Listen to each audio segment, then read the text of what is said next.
Well, the one stage is when you move from Athens to Imperial Rome.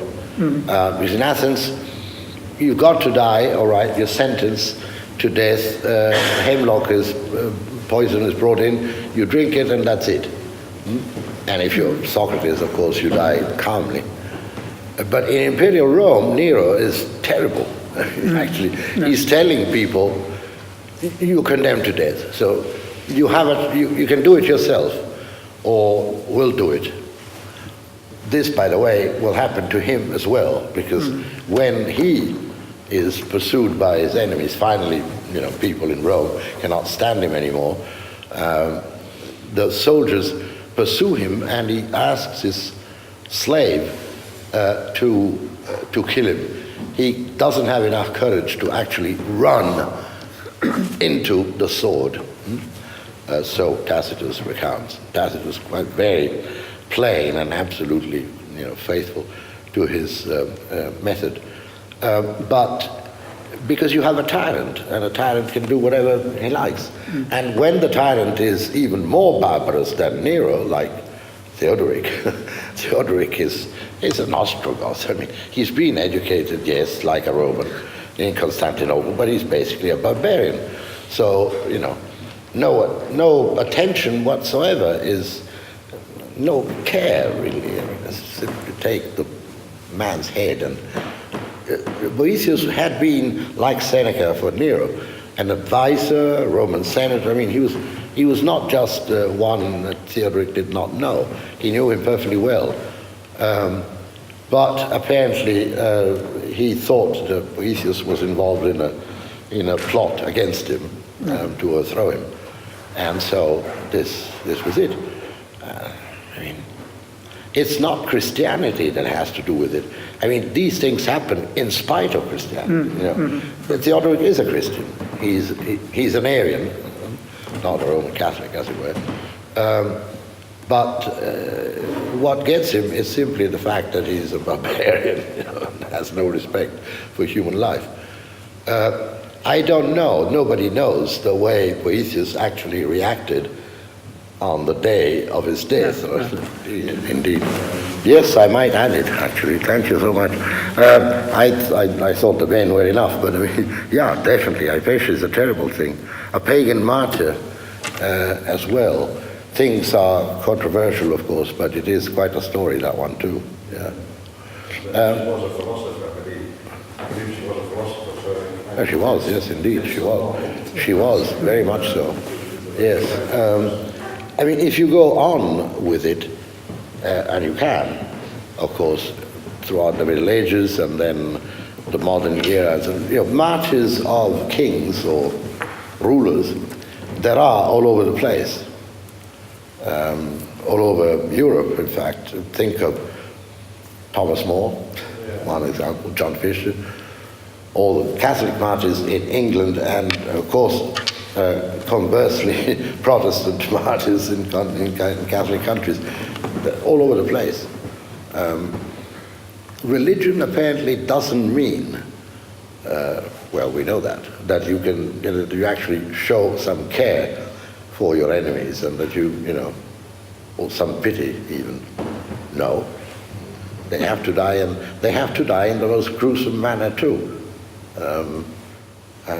Yeah. I mean, if you go to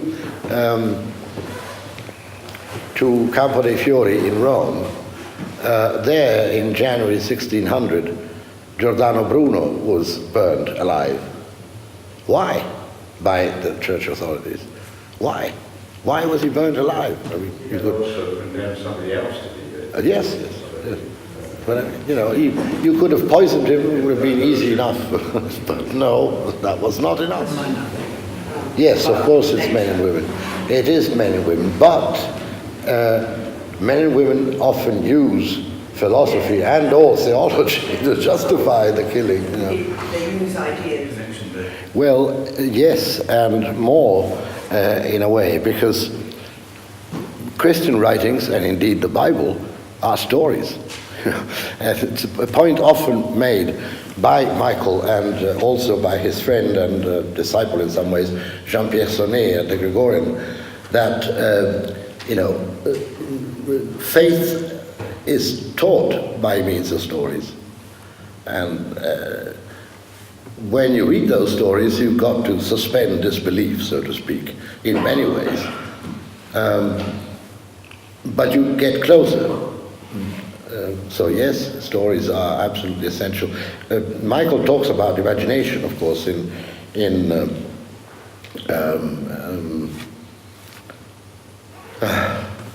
last book, sorry, Into Extra Time.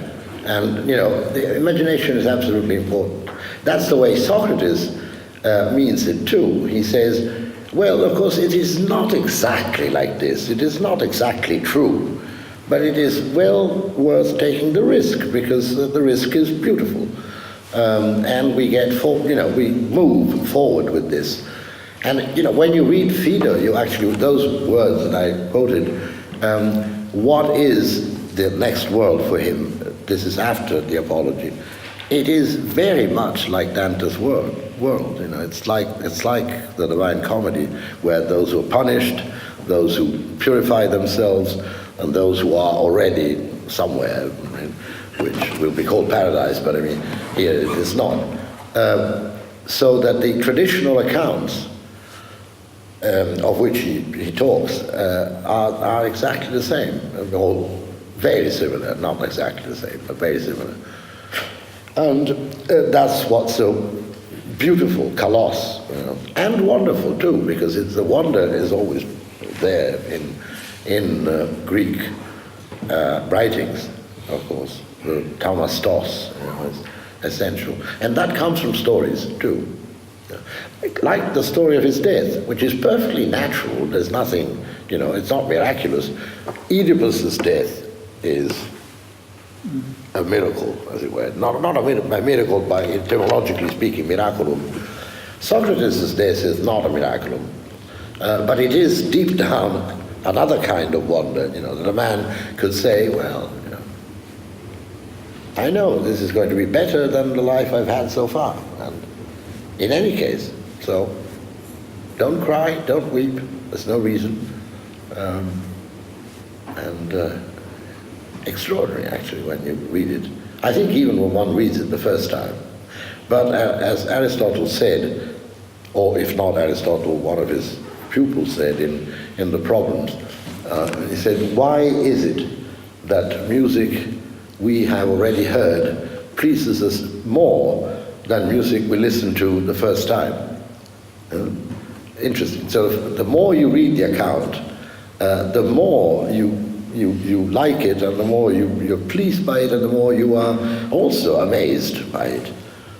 This, of course, doesn't apply only to Plato and recounting the death of Socrates, it also applies to the Gospels. It is true of great poetry, of course, generally.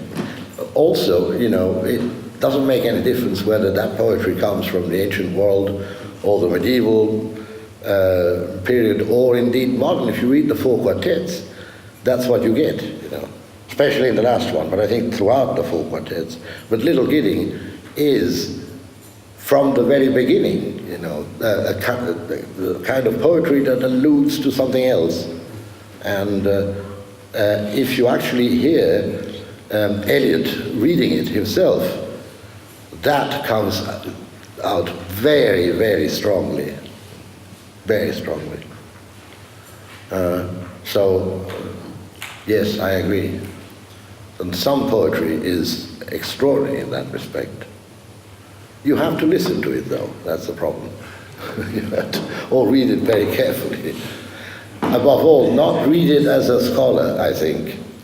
Though scholarship helps in some ways, because you get to know the stuff more intimately. But I think you have to read it as a reader, or listen to it as a true listener, and not as just a critic or a scholar or a philologist. Philology kills everything else, It's fine. I mean, you need it to get to a certain point. Then you've got to throw it out of the window, I think, and go on your own fashion.